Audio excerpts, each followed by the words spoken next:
అమ్మవారి యొక్క 299వ నామం నాదరూపాయై నమః. నాదము యొక్క రూపము కలిగింది, నామరూపములకు అతీతముగా ఉండున్నది అని నామానికి అర్థం. అవ్యక్తం నుండి వ్యక్తమైన ప్రథమ రూపమే నాదం. నాదాఖ్య సర్వభూతేషు జీవరూపేణ సంస్థిత అంటే సర్వభూతాల్లోనూ నాదరూపంగా జీవరూపంగా ఉండి ఆది అంతమనేవి లేకుండా సూక్ష్మంగా ఉంటూ ఎప్పుడూ నాశము లేని అక్షర పరబ్రహ్మమే అమ్మవారు అని అర్థం చేసుకోవాలి. ఏది పలికినా ఉచ్చరించినా గొంతు నుండి వచ్చే నాదం యొక్క అవస్థాభేదాలే కదా, అందుకని అమ్మవారు నాదరూప. శ్వాస విడిగా ఉన్నప్పుడు దాని ప్రజ్ఞ దానిదే, మన ప్రజ్ఞ మందే. శ్వాస వాక్కైనప్పుడు ఈ రెండూ కలిసి నాదమవుతుంది. అంటే noise with consciousness is voice. మనలో ఏ అంగముల యందు ఒత్తిడి లేకుండా గొంతు నుండి ఉద్భవించేది నాదం. ఉచ్చరించడానికి కావలసిన శక్తిని, ఉచ్చరిద్దామన్న సంకల్పాన్ని, ఈ రెంటినీ ధ్యానం చేస్తూ నాదాన్ని ఉచ్చరించాలి.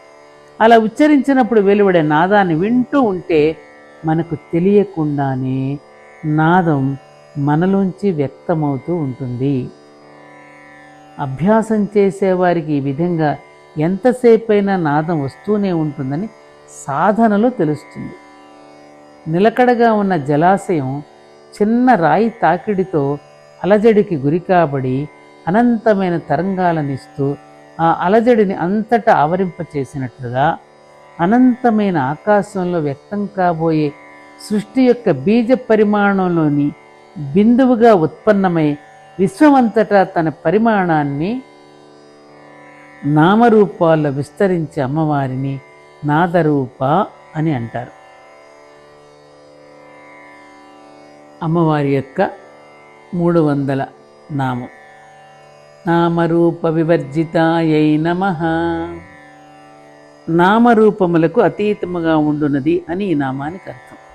ఏది పలికినా ఉచ్చరించినా గొంతు నుండి వచ్చే నాదం యొక్క అవస్థా భేదాలే కాబట్టి అమ్మవారిని నాదరూప అన్నారు. ఈ నాదం నుండి అన్ని రకాల శబ్దాలు, ధ్వనులు, పదాలు, వాక్కులు వచ్చినా వీటన్నిటికీ అతీతంగా ఉండేదే అమ్మవారు. అంటే అలా వెలువడిన ధ్వనుల నామాలతోనూ రూపాలతోనూ సంబంధం లేనిదే. నినాదాలు ఎన్ని రకాలుగా ఉన్నా నాదం ఒక్కటే, ఆ నాదమే అమ్మవారు. ఆ నాదానికి నినాదాల భాష, లిపి, అర్థతాత్పర్యాదులతో సంబంధం లేదన్న విధంగా ఈ నామాన్ని అర్థం చేసుకోవాలి.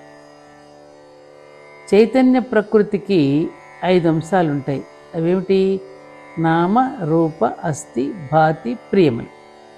ఈ 5 మొదటి 2 అయిన నామరూపాలు మిథ్యాంశములే. మిగిలిన అస్థి, భాతి, ప్రియములే తచ్చిత్ ఆనందాంశాలు. ఈ సచ్చిదానంద స్వరూపమే అమ్మవారు. అందుకని ఆవిడ నామరూప వివర్జిత అయింది. ఏ బంగారు నగలలో అయినా నగ పేరు, ఆ నగ ఆకారం తీసేస్తే మిగిలినంత బంగారమేగా. అలాంటి బంగారం అమ్మవారు. ఏ వ్యక్తిలో అయినా ఆ వ్యక్తి పేరు, ఆ వ్యక్తి రూపం తీసేస్తే మిగిలిందంతా పరమాణువులతో ఉండే పదార్థమేగా. నామరూపాలు లేని ఆ పదార్థమే ప్రకృతి స్వరూపిణి అయిన అమ్మవారు అని గ్రహించాలి.